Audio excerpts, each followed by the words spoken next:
మోహన్ బాబు ఫిర్యాదుపై మంచు మనోజ్ స్పందించారు. తనకు రక్షణగా నిలవాలంటూ చంద్రబాబు రేవంత్ను కోరారు మనోజ్. కొన్నాళ్ల నుంచి ఇంటికి తమ కుటుంబం దూరంగానే ఉంటున్నామంటున్నారు మనోజ్.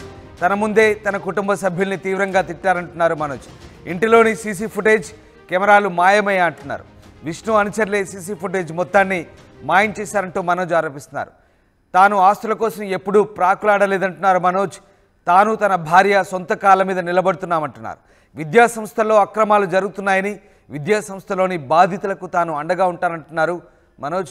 బాధితుల పక్షాన నిలబడ్డందుకే తనపై తప్పుడు ఆరోపణ చేశారంటున్నారు మంచు మనోజ్. తన భార్య తనకు ప్రాణహాని ఉందంటూ, తన భార్య నుంచి తన నుంచి ప్రాణహాని ఉందంటూ తన తండ్రి మోహన్ బాబు చేసిన ఆరోపణలో నిజం లేదంటున్నారు మంచు మనోజ్. తనకు అతని భార్య మౌనిక నుంచి ప్రాణహాని ఉందంటూ మోహన్ బాబు పోలీసులకు ఫిర్యాదు చేసిన నేపథ్యంలో మంచు మనోజ్ ఈ రకంగా స్పందించారు. తాను తన కుటుంబం ఆస్తి కోసం ఎప్పుడూ ఆశపడలేదంటున్నారు. తన కుటుంబ గౌరవాన్ని కాపాడే ప్రయత్నం చేశారంటున్నారు మనోజ్. తన ముందే తన కుటుంబ సభ్యుల్ని కొందరు కొట్టారని, తన ఇంట్లో ఉండాల్సిన సీసీ కెమెరాలు మాయమయ్యాయంటూ ఆరోపిస్తున్నారు. తన సోదరుడు విష్ణు అనుచరులే సీసీ కెమెరాల ఫుటేజ్ని మాయం చేశారంటూ మంచు మనోజ్ ఆరోపిస్తున్నారు. తన తండ్రి మోహన్ బాబు తనపై తప్పుడు ఆరోపణ చేస్తున్నారంటున్నారు. మోహన్ బాబు విద్యా సంస్థల్లో అక్రమాలు జరుగుతున్నాయని, అయితే తాను ఈ అంశంపై మాట్లాడినందుకే తమపై దాడి చేస్తున్నారంటూ ఆయన ఆరోపిస్తున్న పరిస్థితి కనబడుతోంది. సో బాధితుల పక్షాన ఉన్నందుకే తనపై దాడి చేశారంటూ మంచు మనోజ్ ఆరోపిస్తున్నారు. విష్ణు దుబాయ్కి ఎందుకు వెళ్లారో కూడా అందరికీ తెలుసంటున్నారు. కుటుంబ ఆస్తుల కోసం తాను ఎప్పుడు ఆశపడలేదని, ఈ వివాదంలోకి తన కూతుర్ని కూడా చేర్చడం బాధ కలిగించిందంటున్నారు. కొంతకాలంగా తాను మోహన్ బాబు ఇంటికి దూరంగానే ఉంటున్నట్టుగా ఆయన చెప్తున్నారు. ఈ వ్యవహారాల్లో తనకు ఏపీ ముఖ్యమంత్రి చంద్రబాబు నాయుడు, తెలంగాణ సీఎం రేవంత్ రెడ్డి అండగా ఉండాలంటూ మంచు మనోజ్ కోరుతున్నారు. తనపై కొందరు గుర్తు తెలియని వ్యక్తులు దాడి చేశారంటూ పోలీసులకు ఫిర్యాదు చేశారు మంచు మనోజ్. పహాడి షరీఫ్ పోలీస్ స్టేషన్కు సాయంత్రం సోమవారం వెళ్లిన మనోజ్ తనపై దాడి జరిగిందని, జల్పల్లిలోని ఇంట్లోనే తనతో పాటు తన భార్యపై తన తండ్రి మోహన్ బాబు సమక్షంలోనే విద్యానికేతన్ స్కూల్స్ పర్యవేక్షిస్తున్న వినయ్ అనే వ్యక్తి దాడి చేశారంటూ మనోజ్ ఫిర్యాదు చేశారు. మంచు మనోజ్ చంద్రబాబు నాయుడు, అలాగే నారా లోకేష్, పవన్ కళ్యాణ్, హోంమంత్రి అనిత, ముఖ్యమంత్రి తెలంగాణ రేవంత్ రెడ్డికి చేసిన ట్వీట్ మనం చూడొచ్చు. వాళ్ళందరినీ కోట్ చేస్తూ, అలాగే భట్టి మల్లు విక్రమార్క చూసిన తెలంగాణ సీఎంఓకు, తెలంగాణ డీజీపీ కూడా వీళ్ళందరినీ కోట్ చేస్తూ ఆయన ఈ ట్వీట్ చేశారు. తనకు రక్షణ కల్పించమంటూ, తనకు న్యాయం జరగాలంటూ వాళ్ళందరినీ కోరుతూ ఆయన చేసిన ట్వీట్ ప్రస్తుతం వైరల్గా మారుతోంది. ఇక మరోవైపు మనోజ్ ఫిర్యాదుపై విచారణ చేపట్టినట్టుగా పోలీసులు చెప్తున్నారు. ఇటు మనోజ్ మౌనిక నుంచి తనకు ప్రాణహాని ఉందంటూ మోహన్ బాబు కూడా పోలీసులకు ఫిర్యాదు చేశారు. తనకు రక్షణ కల్పించాలంటూ కోరుతున్నారు. సో ఇప్పుడు ఈ వ్యవహారం తెలుగు రాష్ట్రాల్లో హాట్ టాపిక్గా మారుతోంది. మోహన్ బాబు కుటుంబ వ్యవహారం, ముఖ్యంగా మోహన్ బాబు కుమారుల మధ్య జరుగుతున్నటువంటి ఈ గొడవ నేపథ్యంలో ఒకసారిగా మంచు ఫ్యామిలీలో తారాస్థాయికి చేరుకున్న ఈ గొడవలు, దీంతో ఒకరిపై ఒకరు పరస్పరం ఫిర్యాదులు చేసుకున్న పరిస్థితి. రాచకొండ సిపికి మోహన్ బాబు లేఖ రాశారు. మనోజ్తో పాటు తన కోడలతో కూడా ప్రాణహాని ఉందంటూ ఆయన రాసిన లేఖ. ఇటు తన తండ్రి చేసిన ఆరోపణలు పూర్తిగా అర్ధరహితం అంటూ మంచు మనోజ్ చేసిన ప్రకటన ఒక రకంగా గందరగోళాన్ని రేపుతున్నాయి. ఒకరిపై ఒకరు ఆరోపణ చేసుకుంటూ ప్రస్తుతం ఈ వ్యవహారానికి సంబంధించి ఒక ఆసక్తిని రేపుతుంది. మా కరెస్పాండెంట్ దేవిక జనయారు. దేవిక, ప్రస్తుతం మంచు కుటుంబంలో నెలకొన్నటువంటి తగాదాలు ప్రస్తుతం హాట్ టాపిక్గా మారుతున్నాయి తెలుగు రాష్ట్రాల్లో. ఒకరిపై ఒకరు పరస్పరం ఫిర్యాదులు చేసుకోవడం, ఒకరిపై ఒకరు పరస్పరం ఆరోపణ చేసుకోవడంతో ఈ వ్యవహారం కాస్త కన్ఫ్యూజన్గా మారుతోంది. అటు ఏపీ ముఖ్యమంత్రి, తెలంగాణ ముఖ్యమంత్రి కూడా మంచు మనోజ్ తనకు సహాయం చేయమంటూ రక్షణ కోరుతూ ఆయన చేసిన ట్వీట్ ఇప్పుడు వైరల్గా మారుతుంది. అసలు ఏం జరుగుతుంది మొత్తం వ్యవహారంలో? రోజుల నుంచి ఏదైతే మోహన్ బాబు అంటే మంచు ఫ్యామిలీలో ఏదైతే వివాదాలు ఉన్నాయో వాటికి సంబంధించి నిన్న ఒక కొలిక్కి వచ్చిందని చెప్పొచ్చు.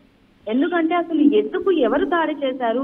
మోహన్ బాబు దాడి చేశారా మనోజ్ మీద, లేకపోతే వినయ్ అనే వ్యక్తి దాడి చేశాడా అనే పూర్తి వివరాలు కూడా నిన్న చెప్పడం జరిగింది. ఇంకా మంచు మనోజ్ ఒక వ్యక్తి ఎవరైతే అంటే వీళ్ళ కుటుంబానికి సన్నిహితంగా ఉన్న శ్రీశైలం యాదవ్ అనే వ్యక్తి వెళ్ళి వీళ్ళిద్దరితో మాట్లాడినప్పటికీ కూడా వీళ్ళిద్దరి మధ్య ఉన్న వివాదం కొలిక్కి రాకపోవడంతో మనోజ్ వెంటనే దగ్గరలో ఉన్న పోలీస్ స్టేషన్ కి వెళ్లి ఎవరో గుర్తు తెలియని వ్యక్తులు మా మీద దాడి చేశారు, నా భార్యకి నా పిల్లలకి నాకు ప్రాణహాని ఉంది, సీసీ ఫుటేజ్ ని కూడా ధ్వంసం చేయడం జరిగింది, హార్డ్ డిస్క్ తీసుకుని వెళ్ళిపోయారు, దొంగతనం చేశారు అంటూ గుర్తు తెలియని వాళ్ళ మీద పోలీస్ కంప్లైంట్ ఇవ్వడం జరిగింది, నాకు ప్రాణహాని ఉంది అంటూ కూడా మంచు మనోజ్ ఫిర్యాదు ఇవ్వడం జరిగింది. కొద్దిసేపటి తర్వాతనే మోహన్ బాబు కూడా తన కొడుకు నుంచి ప్రాణహాని ఉంది అంటూ కూడా తను కూడా రాచకొండ పోలీస్ కమిషనర్ కు లేఖ రాయడం జరిగింది. అంటే ఇద్దరు కూడా ఒకరి మీద ఒకరు ఇలా ఫిర్యాదులు చేసుకోవడం మనకు అసలు ఏంటి కారణం అంటూ కూడా ఇప్పుడు చూసుకుంటే గనక ఏదైతే మోహన్ బాబుకి సంబంధించి ఏదైతే యూనివర్సిటీస్ ఉన్నాయో, అంటే యూనివర్సిటీలో ఆర్థిక అవకతవకలు జరుగుతూ ఉన్నాయి, దానికి సంబంధించి అన్ని విషయాలు నాకు తెలుసు, దాని వల్లనే నన్ను ఈ రోజు ఈ విధంగా చేస్తున్నారు. గత కొన్ని కాలంగా మా ఇంటి కుటుంబ సభ్యులు ఎవరైతే ఉన్నారో వాళ్ళందరూ కూడా నన్ను దూరం పెట్టడం జరిగింది, నాతో సరిగ్గా మాట్లాడట్లేదు, దాని కారణంగానే ఇవన్నీ యూనివర్సిటీకి సంబంధించి ఏవైతే ఉన్నాయో అవి నాకు తెలుసు, వాటి గురించి నాకు తెలుసు కాబట్టి ఈ రోజు ఈ విధంగా దాడి జరిగింది. యూనివర్సిటీలో బాధితులు ఎవరైతే ఉన్నారో వాళ్ళందరికీ నేను అండగా ఉంటాను, దాని వల్లనే అండగా ఉంటున్నాను, వారికి సహాయం చేస్తున్నాను అంటూ ఈ విధంగా నా మీద దాడి చేయడం జరిగింది అంటూ కూడా మనోజ్ అయితే రాయడం జరిగింది. నాకు ప్రాణహాని ఉంది, నాకే కాదు నా కుటుంబ సభ్యులకు కూడా, మౌనికాకు నా పిల్లలకు కూడా ప్రాణహాని ఉంది, నాకు సహాయం చేయండి అంటూ కూడా ఆయన ట్వీట్ చేయడం జరిగింది. ఒకవైపు తెలంగాణ సీఎం కి, ఆంధ్రప్రదేశ్ కి కూడా ఆయన లేఖ రాయడం జరిగింది. చూస్తున్నాం ఒకరి మీద ఒకరు, అంటే ఒకవైపు తండ్రి మరోవైపు కొడుకు ఇద్దరు కూడా పరస్పరంగా ఫిర్యాదులు చేసుకోవడం, పరస్పరంగా ఒకరి మీద ఒకరికి ప్రాణహాని ఉంది అంటూ కూడా ఈ విధంగా అనుకోవడం మరి ఎంతవరకు దాడి చేస్తుంది అంటూ, ఎంతవరకు దాడి తీస్తుంది అంటూ కూడా ఒకవైపు అభిమానులు, మరోవైపు అంటే రెండు తెలుగు రాష్ట్రాల్లో కూడా ఇది ఒక సంచలనంగా మారిందని చెప్పచ్చు. మరి దీనికి సంబంధించి మోహన్ బాబు చేసిన ఫిర్యాదు కూడా కొన్నేళ్లుగా ఉంటున్న నా ఇంటిని మనోజ్ ఆక్రమించుకున్నాడు, నా కుటుంబానికి అతను చాలా ఇబ్బంది పెడుతున్నాడు, నా ఇంటిని రాకొని ఇప్పుడు నన్నే బెదిరిస్తున్నాడు, నాకు ప్రాణహాని ఉంది, నేను ఆస్తుల కోసం ఎప్పుడు కూడా ప్రాకులు ఆడలేదు అంటూ మనోజ్ అంటున్నప్పటికీ కూడా ఇది కేవలం ఇదంతా కూడా మనోజ్ కావాలని చేస్తున్నాడు, నా ఆస్తిని లాక్కుంటున్నాడు, నా కుటుంబాన్ని తిడుతున్నాడు అంటూ కూడా ఒకవైపు మనోజ్ కూడా ఈ విధంగా చేస్తున్నాడు అంటూ తండ్రి ఒకరి మీద ఒకరు ఈ విధంగా అనుకోవడం మరి ఎంతవరకు దారి తీస్తుంది. పోలీసులు కూడా నిన్న ఎవరైతే మనోజ్ కంప్లైంట్ ఇచ్చాడో దాని మీద కూడా పోలీసులు దర్యాప్తు చేపడుతున్నారు. ఒకవైపు నుంచి మరి ఎవరికి ప్రాణహాని ఉంది, అసలు ఆ 10 మంది ఎవరు ఏంటనే విషయాలను కూడా అక్కడ మెన్షన్ చేయకపోయినా ఇప్పుడు అంటే ఈ ఒకరి మీద ఒకరు పరస్పరంగా కంప్లైంట్లు ఇచ్చుకున్నప్పటికీ కూడా ఇప్పుడైతే ఒక కొలిక్కి వచ్చిందని చెప్పాలి. అంటే అసలు ఎవరు దాడి చేశారు, అసలు ఎందుకు జరిగింది, ఆస్తి వివాదమా లేకపోతే యూనివర్సిటీలో ఏదైతే కొన్ని అవకతవకలు ఉన్నాయో దానికి సంబంధించి జరుగుతున్నాయా అంటూ కూడా మంచు మనోజ్ అయితే చెప్పడం జరుగుతుంది. మరి దీని గురించి మరి పోలీసులు ఏ విధంగా ఇన్వెస్టిగేషన్ చేస్తారు ఏంటనే విషయాలు కూడా తెలియాల్సిందే అంటారు. Right, yes, thank you Devika, thanks for the update. So Manchu ఫ్యామిలీలో గొడవ తారాస్థాయికి చేరుతోంది, తనపై దాడి చేశారంటూ మనోజ్ పహాడీ షరీఫ్ పోలీస్ స్టేషన్లో ఫిర్యాదు చేశారు. అయితే మనోజ్ ఫిర్యాదు చేసిన కాసేపటికే కొడుకుపై మోహన్ బాబు పోలీసులకు ఫిర్యాదు చేశారు. ఈ మేరకు ఆయన రాచకొండ సిపికి లేఖ రాశారు. మనోజ్తో పాటు కోడలు మౌనిక నుంచి తనకు ముప్పు పొంచి ఉందంటూ రక్షణ కల్పించాలంటూ లేఖలో పేర్కొన్నారు. అయితే తన తండ్రి మోహన్ బాబు ఫిర్యాదుపై మనోజ్ స్పందించారు. తనతో పాటు తన భార్య మౌనికపై అసత్య ఆరోపణలు చేస్తున్నారంటూ మండిపడ్డారు. తన తండ్రి లేవనెత్తిన అంశాలు పూర్తిగా తప్పే కాకుండా తన పరువు మర్యాదలను కావాలని తీసే ప్రయత్నంలో భాగమంటున్నారు. తనపై తన భార్యపై ఆరోపణ పూర్తిగా కల్పితమంటున్నారు. ఇక తాను తన భార్య మౌనిక సొంత కాళ్ళపై నిలబడి సంపాదించుకుంటున్నామంటూ మనోజ్ చెప్తున్నారు. తన సోదరుడు కొన్ని కారణాల వల్ల దుబాయ్కి వెళ్లడంతో ఇంట్లో తన తల్లి ఒంటరిగా ఉంటుందని, తన తండ్రి ఆయన స్నేహితుల కోరిక మేరకు తాను కుటుంబానికి చెందిన ఇంట్లో గత ఏడాది కాలంగా ఉంటున్నానంటూ మనోజ్ చెప్తున్నారు. అయితే తప్పుడు ఉద్దేశంతో తాను 4 నెలల క్రితం ఆ ఇంట్లోకి వచ్చానని తన తండ్రి చేసిన ఫిర్యాదులో నిజం లేదంటున్నారు. ఈ వివాదంలోకి తన 7 నెలల కూతుర్ని కూడా లాగడం బాధాకరం అంటున్నారు మనోజ్. ఇది ఎంతో అమానవీయమని, ఇలాంటి విషయాల్లోకి తన పిల్లలను లాగొద్దంటున్నారు. ఇలా వారిని గొడవలోకి లాగడంతోనే ఈ ఆరోపణల వెనుక ఉన్న ఉద్దేశం ఏంటో తెలుస్తుందన్నారు. కుటుంబ గౌరవాన్ని కాపాడేందుకు ప్రతిసారి ప్రయత్నం చేస్తానంటున్నారు. అయితే ఇక మొత్తం వ్యవహారంలో తన సోదరుడు విష్ణు, ఆయన అసోసియేట్ అయినటువంటి వినయ్ మహేశ్వరి మోహన్ బాబు యూనివర్సిటీ విద్యార్థులను, స్థానిక వ్యాపారులను దోపిడీ చేస్తున్నారంటూ మనోజ్ ఆరోపిస్తున్నారు. వారికి మద్దతుగా బహిరంగంగా మాట్లాడేందుకే ఫిర్యాదు చేశారంటూ మనోజ్ చెప్తున్నారు.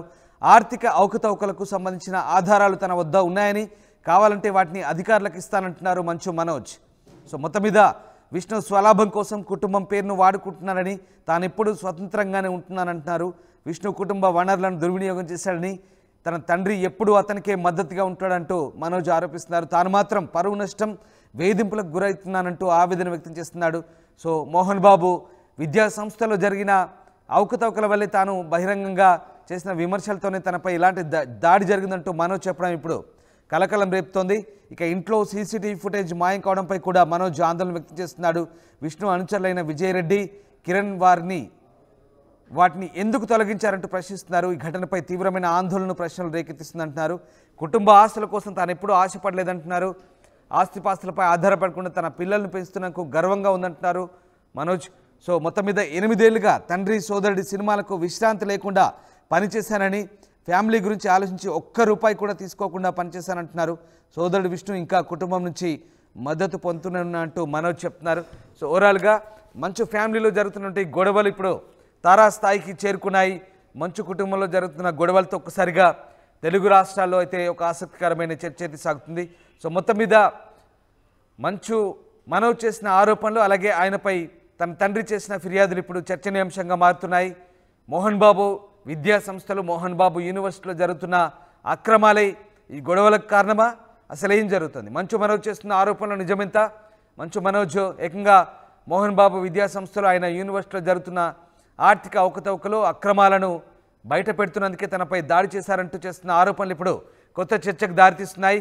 నిజంగా మోహన్ బాబు నడుపుతున్న విద్యా సంస్థల్లో అసలు ఏం జరుగుతుంది? ఎలాంటి అక్రమాలు చోటు చేసుకుంటున్నాయి? ఏకంగా సొంత కుమారుడు మనోజ్ ఈ మొత్తం వ్యవహారాన్ని బయట పెడుతున్న ఇప్పుడు ఆసక్తిని రేపుతుంది. అంతేకాదు ఈ మొత్తం వ్యవహారంపై దృష్టి సారించాలంటూ ఆయన ఏపీ ముఖ్యమంత్రి చంద్రబాబు నాయుడు, అలాగే హోంమంత్రి డిప్యూటీ సీఎం పవన్ కళ్యాణ్, ఇక తెలంగాణ ముఖ్యమంత్రి రేవంత్ రెడ్డి, డిప్యూటీ సీఎం భట్టి విక్రమార్కకు, అలాగే తెలంగాణ డీజీపీకి కూడా ఆయన ఎక్స్లో ఒక ట్వీట్ చేశారు. ప్రస్తుతం మీరు స్క్రీన్పై చూస్తున్నారు ఆ ట్వీట్. వీళ్ళందరినీ కోట్ చేస్తూ ఆయన ట్విట్టర్లో తనకు రక్షణగా నిలవాలంటూ ఆయన రిక్వెస్ట్ చేస్తున్నారు. తన తండ్రి, తన సోదరుడు చేస్తున్నటువంటి అక్రమాలను బయట పెడుతున్నందుకే తనపై ఇలాంటి దాడులు జరుగుతున్నాయంటున్నారు. తనపై జరిగిన దాడులను, సీసీటీవీ ఫుటేజ్లను తన సోదరుడు, ఆయన స్నేహితులు కలిసి మాయం చేశారంటున్నారు మనోజ్. అలాగే ఇక ఆస్తిపాస్తులపై తనకు ఎలాంటి ఆశ లేదని, సొంత కాళ్ళపై తాను, తన భార్య కష్టపడి పనిచేస్తూ పిల్లల్ని పోషించుకుంటామంటున్నారు మనోజ్.